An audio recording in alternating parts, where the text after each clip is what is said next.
আমাদেরকে আমাদের আল্লাহ দুনিয়া ছাড়তে বলে নাই, আখিরাত ভুলতে বলে নাই, দুনিয়া বাদ দিতে বলে নাই। আল্লাহ ওয়ালা তানসা নাসিবাকা মিনাদ দুনিয়া, আল্লাহ বলছে বান্দা দুনিয়া ভুলে যেও না। আমি বাজার, ব্যবসা, হাট ঘাট, চাকরি, ক্ষেত খামার, স্ত্রী, সন্তান, ঘর পরিবার, ঘুম, আহার, নিদ্রা, আমি কোনোটাই বাদ দিতে বলি নাই বান্দা, ছাড়তে বলি নাই।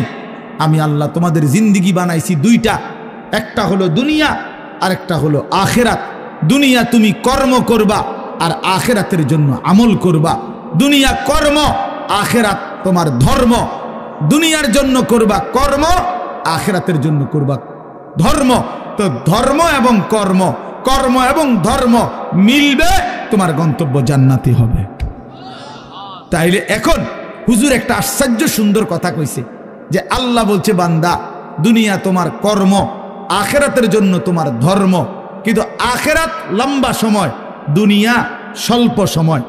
নবীজি সাল্লাল্লাহু আলাইহি সাল্লাম বলছেন একটা সাগরের মধ্যে যদি কেউ নিজের আঙ্গুল চুবায়, ভিজায়, তো আঙ্গুলের অগ্রভাগে যেটুকু পানি, এইটুকুই হলো দুনিয়া, আর সাগরের বাকিটা পানি আখিরাত। তাইলে আখিরাত লম্বা না দুনিয়া লম্বা? বলেন। কিন্তু মজার বিষয় হলো লম্বা হলো আখিরাত, স্বল্প হলো দুনিয়া।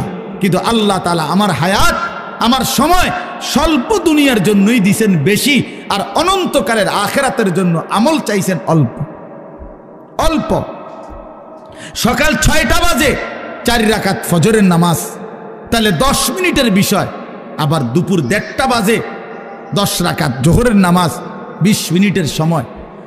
তাইলে ধরে নিলাম সকাল 6টার পরে 7টা, 8টা, 9টা, 10টা, 11টা, 12টা, 1টা, প্রায় 7.5 ঘন্টা পরে আবার 20 মিনিট। তাহলে সকালের 10 মিনিট আর দুপুরের 20 মিনিট, এই হলো 30 মিনিট মনে করেন আখিরাতের জন্য, আর 7.5 ঘন্টা আমার দুনিয়ার কর্মের জন্য।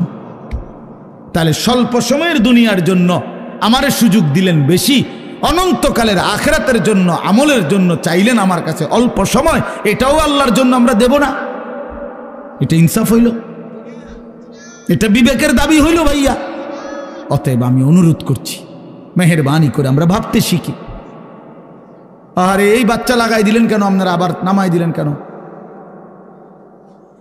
তাইলে শেষ, আমার কথা শেষ, আর অল্প একটু কথা। তাইলে আমি বলতে চাচ্ছি, আমরা যদি বুদ্ধিমান হইতাম তাইলে দুনিয়া আমাদের সুন্দরী চলে, আখিরাত সাথে নিলে দুনিয়া লস হয় না। আখিরাত সাথে নিলে 5 ওয়াক্ত নামাজ যদি কেউ মজবুত সিদ্ধান্ত নেয়, এটা কঠিন কিছু না।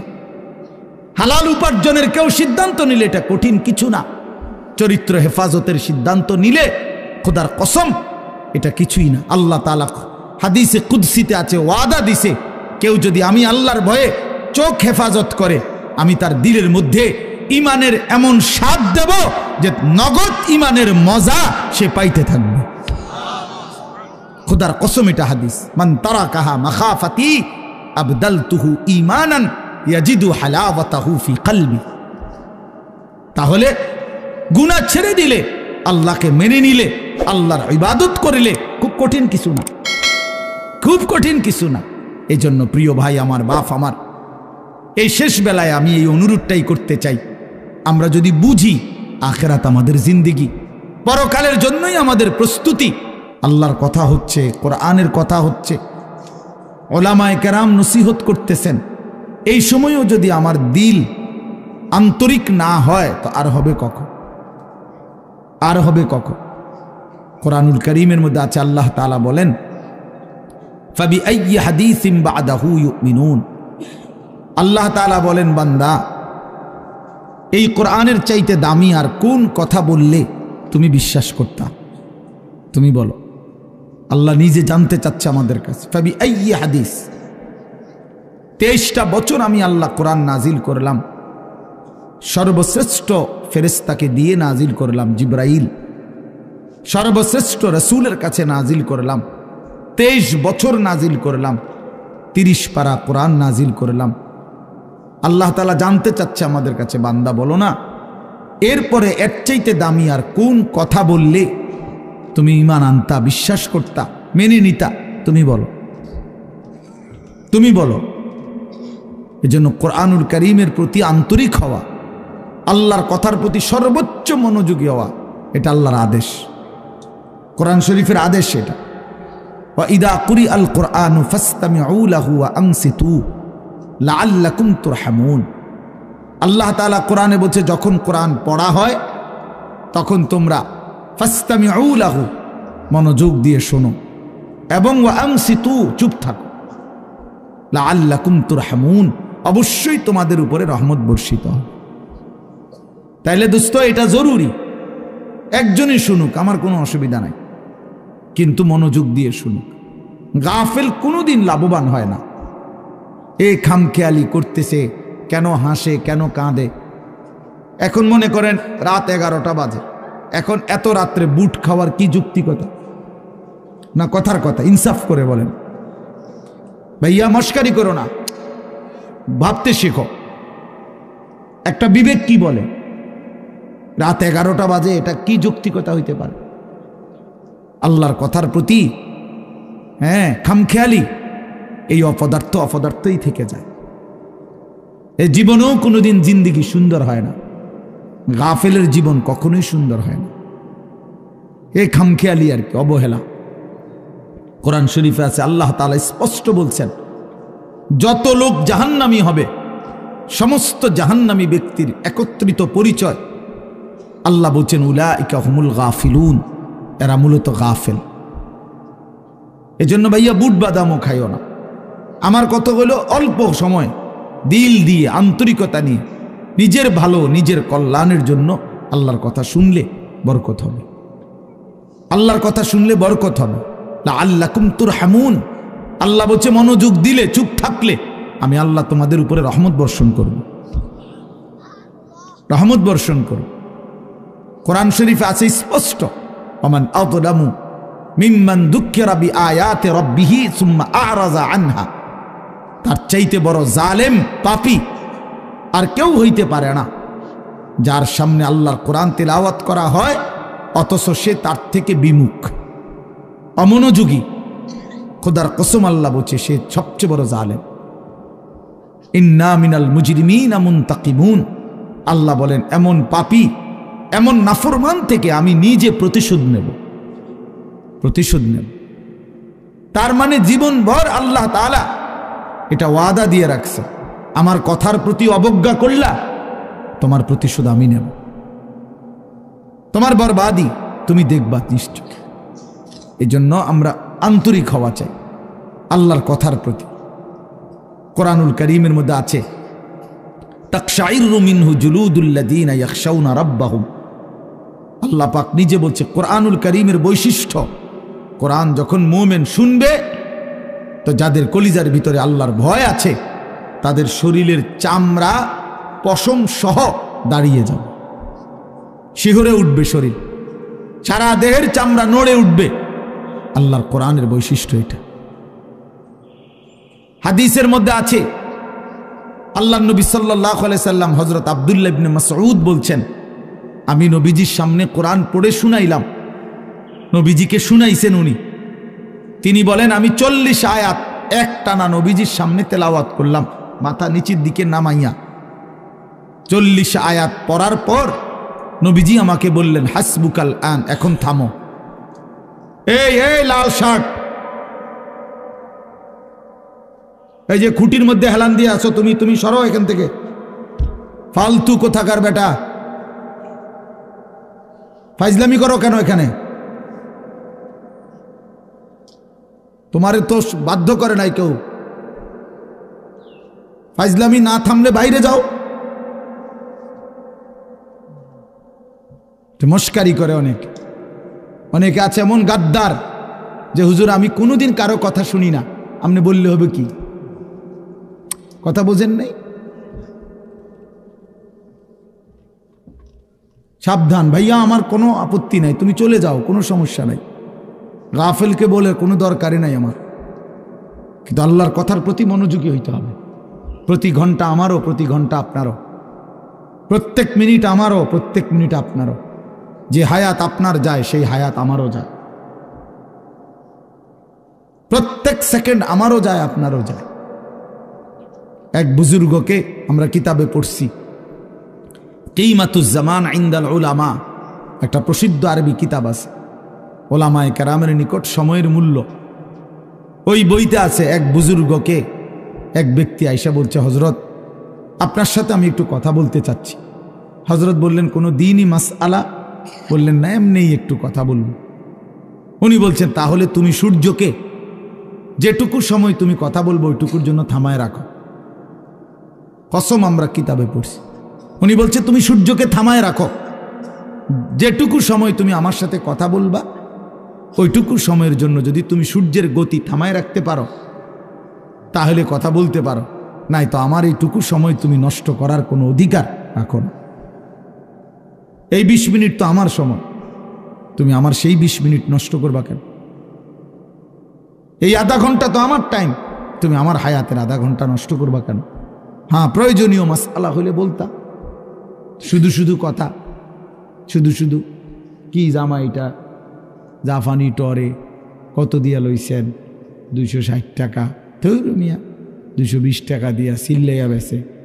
হ্যাঁ, আমারে কইতেন মিয়া কয় গজ লাগবে মিয়া? হ্যাঁ, আমার পরিচিত কত দোকান আছে। হ্যাঁ, এই মানে এই বলতেছে এটার উপরে বেডার এটা সিলাইয়া আজকে 3 মাস হয়ে গেছে, ওই জামাটা পরে হে এখন 220 টাকা দিয়ে কাপড় কিনে। এগুলা অপ্রয়োজনীয় কথা না, বেহুদা কথা, অনর্থক কথা। এই জন্য দোস্ত ভাইয়া, জিন্দিগি এত গাফিল হইতে নাই। সারাক্ষণই খামখেয়ালি, হাসি মজাক ঠাট্টা, এ তো মাতাল, এ তো পাগল, এ তো প্রতিবন্ধী। তুমি প্রতিবন্ধীর দিকে তাকায় দেখো, পাগলের দিকে মাতালের দিকে তাকায় দেখো, সে তো সারাক্ষণ অ্যাবনর্মাল। কিন্তু ইমানদার মোমেন সুস্থ মানুষ, তার জিন্দিগির হিসাব থাকে, পরিকল্পনা থাকে। আমি হাসবো কেন, কাঁদবো কেন, আমি হাঁটবো কেন, বসবো কেন, আমি ঘুমাবো কতক্ষণ, আমি জাগবো কতক্ষণ।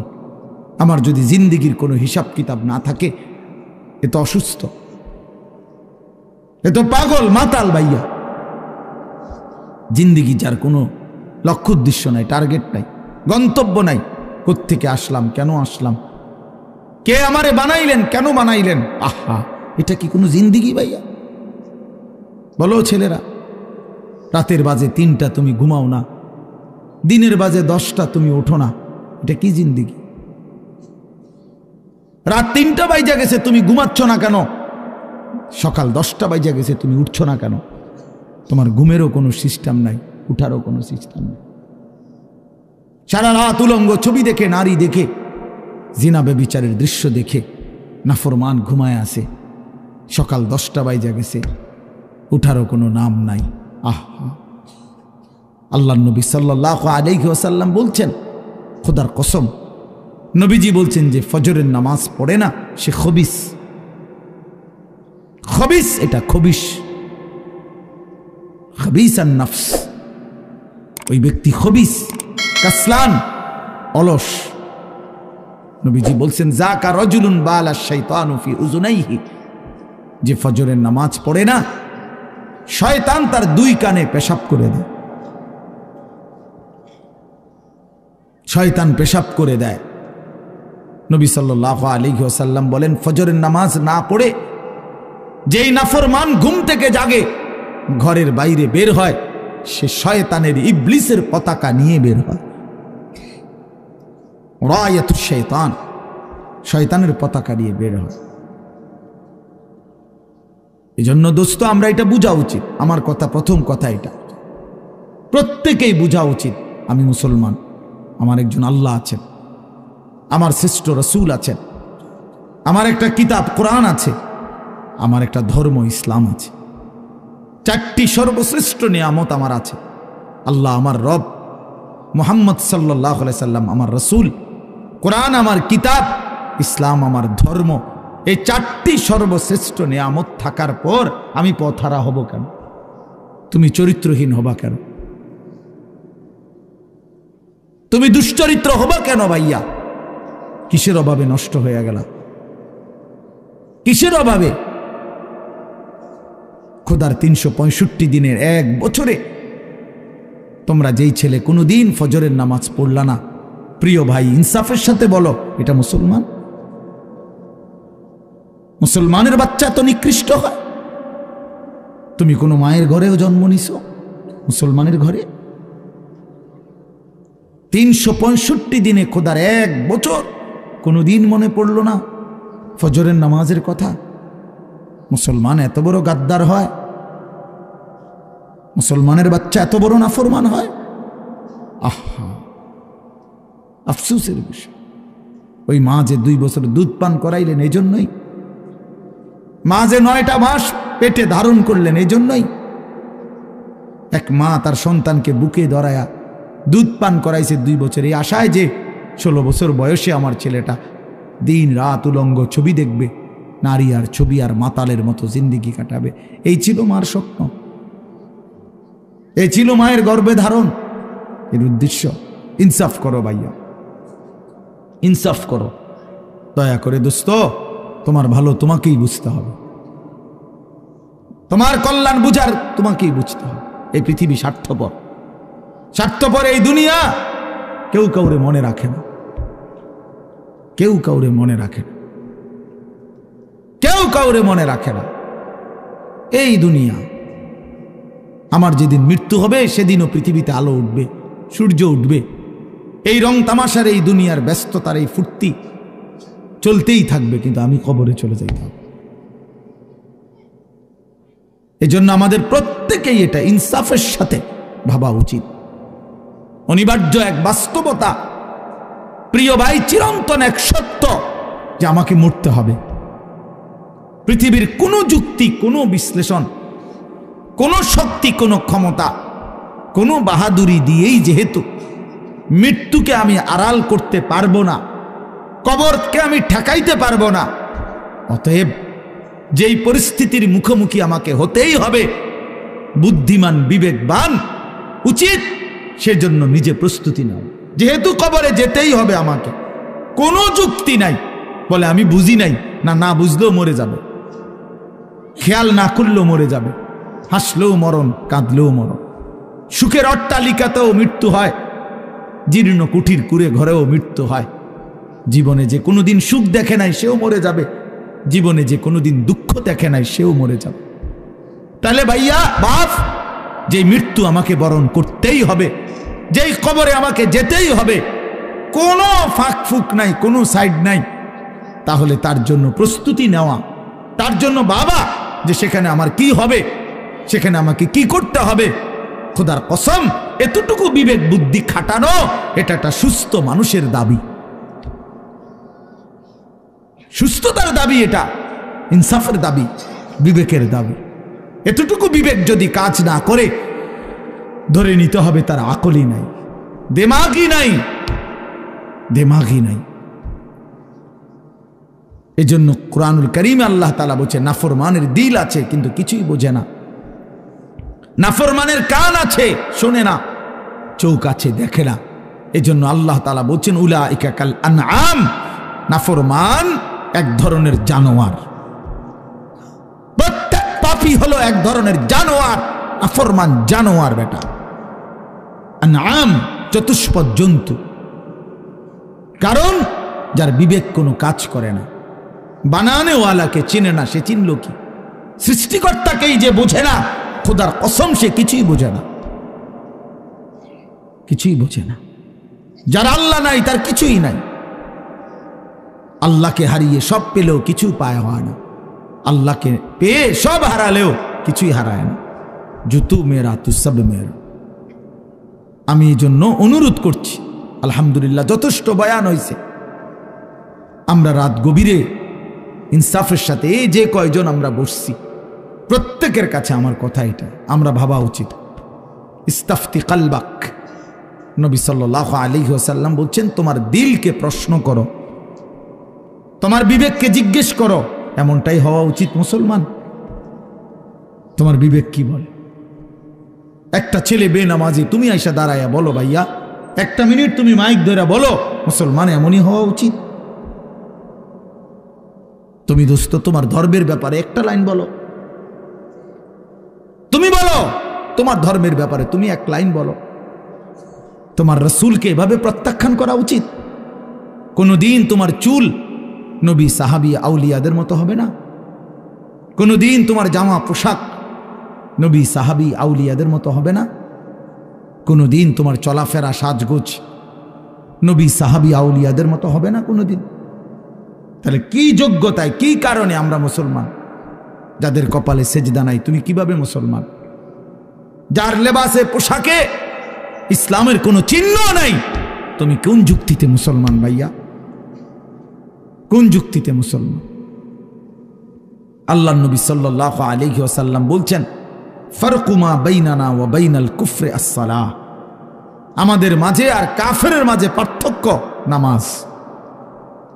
নামাজ মুমিন আর কাফেরের পার্থক্য করে। এটা কি মুসলমান না বেঈমান? এটার প্রমাণের চিহ্ন খোদার কসম ভোটার আইডি কার্ড না, জন্ম নিবন্ধন সনদ নয়, সেজদা। সেজদা এই কপাল দুনিয়ার কোনো কাজে ব্যবহার হয় না। পৃথিবীর কোনো উপার্জনের জন্য কপাল লাগে না। চাকরি, ব্যবসা, ক্ষেত খামার, অটো, সিএনজি, ফসল, দেশ বিদেশ, ভাইয়া ইনসাফের সাথে ভাইবা দেখো, বাবারাও ভেবে দেখেন, এই কপাল কোনো উপার্জনের কাজে ব্যবহার হয় না। উপার্জনের কাজে হাত ব্যবহার হয়, পাও ব্যবহার হয়, মেধা ব্যবহার হয়, যোগ্যতা ব্যবহার হয়। কপাল কোনো কামাই রোজগারের জন্য ব্যবহার হয় না। কপাল রব্বে করিম বানাইছেন শুধু সেজদার জন্য, শুধু সেজদার জন্য, শুধু সেজদার জন্য, শুধু সেজদার জন্য। এই জন্য যে কপালে সেজদা নাই ওইটা মানুষের বাচ্চা না। যে কপালে সেজদা নাই ওটা মুসলমানের বাচ্চা না, ওটা মানুষের বাচ্চা না। যে জিন্দিগি সেজদাবিহীন জিন্দিগি, ওইটা জন্তু জানোয়ারের জিন্দিগি। কোরআন শরীফে আছে, কোরআন শরীফ স্পষ্ট আছে, সূরা আরাফের মধ্যে আছে। আল্লাহ বলছেন, ওয়াত্তাবা হাওয়াহু ফামাসালুহু কামাসালিল কালব। প্রিয় বন্ধু শোনো মিয়া, আল্লাহ বলছে মনের ইচ্ছা মতো যে চলে, মনের চাহিদার যে অনুসরণ করে। কেন নামাজ পড়ো না? তোমার মন চাইছে দেখে পড়ো না। কেন সারা রাত নারী দেখলা, ছবি দেখলা সারাদিন? তোমার মন চাইছে দেখে। কেন তুমি পেশাব পায়খানার পরে ঢিলা কুলুক টয়লেট পেপার পাক পবিত্র ঠিক মতো হও না? কেন? তোমার মন চাইছে দেখে। কেন তোমার জবানে একবারও তোমার মালিকের নাম উচ্চারণ হয় না? তোমার মন চাইছে। এই জন্য তুমি যা ইচ্ছা তাই করতেছ, কেউ তোমারে বাধা দিচ্ছে না। আল্লাহর কসম, আল্লাহ কোরআনে বলছে, এই যে মনের ইচ্ছা মতো যে চলে, ওয়াত্তাবা হাওয়াহু, যে তার মনের চাহিদার অনুসরণ করে, ফামাসালুহু কামাসালিল কালব, আল্লাহ বলে তার উদাহরণ হলো, তার দৃষ্টান্ত হলো কুত্তার মতো, কুত্তার মতো, কুত্তার মতো, কুত্তার মতো, কুত্তার মতো। এটা ওই জিন্দিগি কুত্তার জিন্দিগি, ওই জিন্দিগি কুত্তার জিন্দিগি, যে জিন্দিগিতে তার মালিকের গোলামি নাই। এই জন্য মনে রাখো, যাদের কপালে ছেলেরা সেজদা নাই, তোর জিন্দিগি কুত্তার জিন্দিগি, মনে রাখিস। আমার নাম মনে রাখিস, আমি বলছি, আমার নাম আনিসুর রহমান, আমার নাম মনে রাখো। ওই জীবন কুত্তার জীবন, যে জীবনে সেজদা নাই। ওই জিন্দিগি জানোয়ারের জীবন, যে জীবনে মালিকের গোলামি নাই, আল্লাহর নাফরমানি যে জীবন। কেন সেজদা দিবা না? তুমি মানুষ না? তুমি জানোয়ার? তুমি কুকুর? তুমি বিড়াল? তুমি শূকর? তুমি সেজদা দিবা না কেন? তুমি এক পবিত্র মায়ের ঘরে জন্ম নিছ, তুমি এক ইমানদারের সন্তান, তুমি কেন সেজদা দিবা না? বলুন বাপ, আপনারা যারা বাবা আছেন, আপনাদের কাছে আপনারা বুঝাপড়া করেন। মুসলমান যদি হয়ে থাকেন, বুঝাপড়া করেন নিজের ছেলের ব্যাপারে। আরে ছেলের বিদেশ পরে বেটা, ছেলের দুনিয়া পরে, ছেলের ঘর বাড়ি বিল্ডিং সোফা ফার্নিচার পরে মিয়া। আগে ছেলের সাথে বোঝাপড়া করেন। তুই যদি মুসলমানের বাচ্চা হয়ে থাকস, কেন ফজরের নামাজ পড়বি না? আমি যদি তোর বাপ হয়ে থাকি, তুই যদি আমার সন্তান হও, তাহলে ইমানদারের সন্তান কেমনে বেনামাজি হয়? ইমানদারের মেয়ে কেমনে বেপর্দা হয়? ইমানদারের স্ত্রী কেমনে বেপর্দা হয়? ইমানদারের সন্তান কেন 24 ঘন্টা আল্লাহর নাফরমানি করবে? আপনি তারে আল্লাহ চিনাইতে পারলেন না, জীবনে কি চিনাইলেন? আপনি তাকে বানানে ওয়ালা চিনাইতে পারলেন না। আহা বন্ধু, করলেনটা কি? আহারে বাপ, কি করলেন আপনি? কার জন্য সোফা বানাইলেন? কার জন্য খাট বানাইলেন? আপনার বানানো খাটে আপনার অসভ্য সন্তান সারা রাত উলঙ্গ ছবি দেখে। আপনার বানানো সোফাতে বসে আপনার স্ত্রী, ছেলে মেয়ে রঙিন সিনেমায় নর্তকীর নাচ দেখে টেলিভিশনে বসে বসে। সফলতা এটা? এটা সফলতা? এটা কামিয়াবি আপনার? এটা কামিয়াবি? তো কি বুঝাইতে চাইলেন? এর দুর্বিবেক নাই বাবার? এতটুকু বিবেক হবে না? কোরআন শরীফে আছে সূরা হুদের মধ্যে নূহ আলাইহিস সালাম ওনার বেঈমান সন্তানের জন্য যখন ডুবে যাচ্ছিল দোয়া করছিল, ইন্না ইবনি মিন আহলি।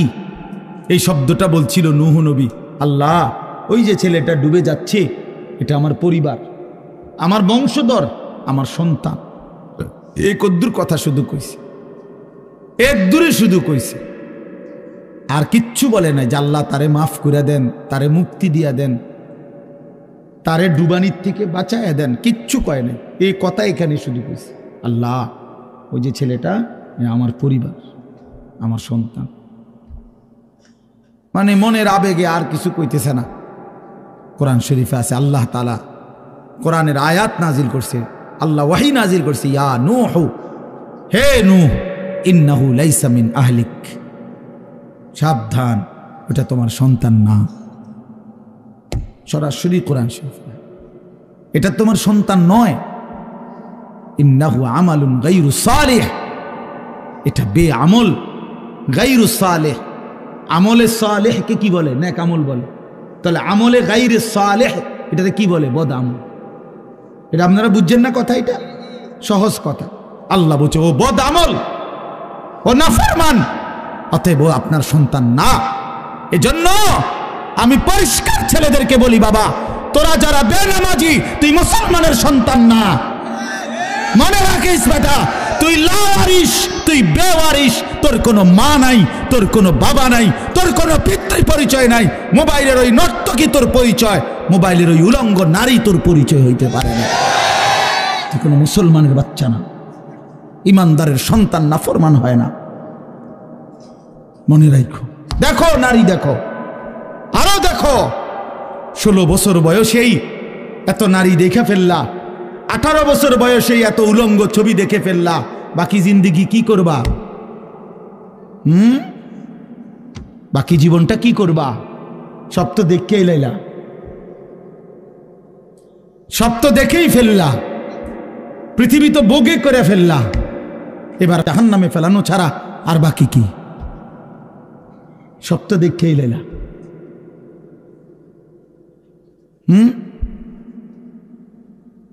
হালাল স্ত্রীর ভালোবাসা তো আর মিলবে না, পবিত্র স্ত্রী তো আর মিলবে না। আল্লাহ কোরআনে ওয়াদা দিছে, যেই পুরুষ খবিস, অসৎ চরিত্রের, আল্লাহর ওয়াদা তার স্ত্রীও মিলবে খবিস। কি আয়াত? আল খাবিসাতু লিল খাবিসিন ওয়াল খাবিসুনা লিল খাবিসাত। সরাসরি কোরআন শরীফের আয়াত। বন্ধু মনে রাখো, আমি ডেইলি বলি, রাস্তার বেডি আর মোবাইলের বেডি আর বাস্তবতার বিবি এক কথা না। রাস্তার নারী 2 নম্বর হইলে তোমার সমস্যা নাই, মোবাইলের নর্তকী 3 নম্বর হইলেও তোমার সমস্যা নাই। কিন্তু তোমার বউ যদি 2 নম্বর হয়, চরিত্রহীন হয়, তুমি বুঝবা দুনিয়া কারে বলে। তোমার হায়াতই তখন হয়ে যাবে জাহান্নামের টুকরা। এজন্য প্রিয় সন্তান মনে রাখো, এত অল্প বয়সে এত নষ্ট হইও না, এত কম বয়সে এত চরিত্রহীন হইও না, এত চালাক ভাইব না নিজেরে, এত চালাক ভাইব না, এত বুদ্ধিমান মনে করো না। তোমরা অনেক চালাক মনে করতেছো নিজেরে। কেন? বাপে কিছু কয় না, মায়ে কিছু বলে না। আহা, আমি আজকেও বলছি সাদ ভাই, আমার জীবনের সবচেয়ে আশ্চর্য লাগে, আহারে একটা ছেলের 18 বছর বয়স, এক ওয়াক্ত নামাজ পড়ে না, সারাদিন মোবাইল, চুলের বাহার, সারাদিন বন্ধুদের আড্ডায় শেষ।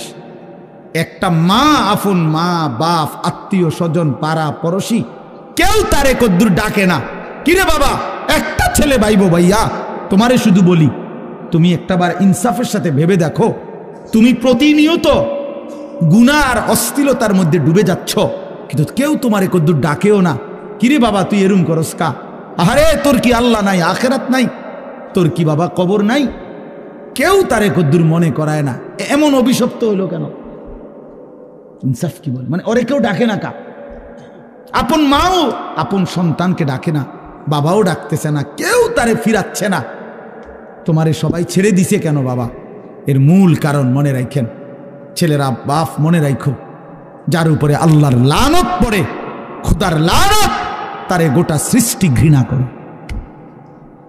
তোমারে আর কেউ পছন্দ করে না, এজন্য কেউ তোমারে আর ডাকে না। আমি যদি আমার ছোট ভাই হয়, আমি যদি তার অন্যায়ের কারণে ডাইকা আনে থাপ্পড় দেই, মারি, শাসন করি, এটা তার জন্য কল্যাণ, কারণ আমি তারে ফিরাই আনলাম।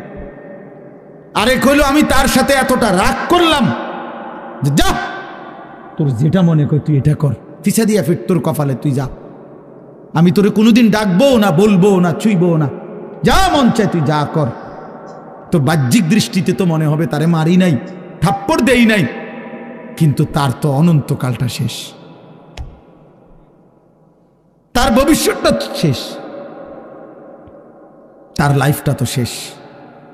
তার চাইতে ভালো ছিল তারে মারা, কিল, কনি, ঘুষি দিয়া হইল ফিরাইয়া আনা, এটা উত্তম ছিল না? এই জন্য তোমারে ফিরাবে না কেন? তোমরা যারা সারাদিন রাত এক ওয়াক্ত নামাজ পড়ো না, কোনোভাবেই আল্লাহ, আখেরাত, পরকালের কিছুই বুঝো না, এমন অভিশপ্ত, মাত্র 18 বছর বয়সে খোদার গজব পড়লো তোমার উপরে, আল্লাহর লানত পড়লো কেন? 18 বছর বয়সে এত বড় নাফরমান হয়ে গেল কেন? 20 বছর বয়স না হইতেই বাবা তুমি এত বড় আল্লাহর অভিশপ্ত বান্দা হইয়া গেল কেন, যে কেউ তোমার আর পছন্দ করে না, কেউ ডাকে না? আমি একটু আগেও বলছি বয়ানে, আমার মার বয়স 75 বছর, আমার আম্মার বয়স, আমার বয়স 44 বছর। আমি আজকে 21 বছর ওয়াজ মাহফিলের এই জিন্দিগি আমার, আলহামদুলিল্লাহ। আমার 4টা সন্তান আছে বাবা, আমার 4টা ছেলে মেয়ে আছে। আমার এই 44 বছর বয়সেও আমার আম্মা 75 বয়স্ক মহিলা, এখনো আমার মা আমারে কথা হইলেই বলে, হুত নামাজ শুনি, খোদার কসম, মা আমারে এখনো জিগায়, ফুত নামাজ শুনি।